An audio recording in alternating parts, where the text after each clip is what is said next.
দাদা একটু সাইডে ছাড়বেন। হ্যাঁ হ্যাঁ, সরে যান, সরে যান। আমরা এগোবো না একটু। বাড়ি থেকে অনুব্রত এই মণ্ডল পিছিয়ে এসো দাদা, তিনি একটু বেরোচ্ছেন। তোমার মাথাটা কেটে যাচ্ছে। এই তিনি এগিয়েও যাবেন না ওরকম। কলকাতায় আজ। দাদা সাইডে ছাড়বেন। দাদা কিছু বলবেন? পিছিয়ে যাবেন, পিছিয়ে যাবেন।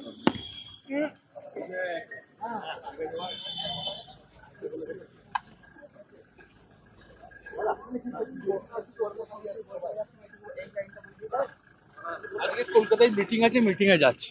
দাদা কেমন লাগছে 2 বছর পর আপনি দিদির সঙ্গে দেখা করবেন? দাদা কেমন লাগছে দাদা? ভাই দিদির সঙ্গে দেখা করবে, এটা ভালোই তো লাগবে ভাই। দাদা কি প্রস্তাব রাখবেন দাদা?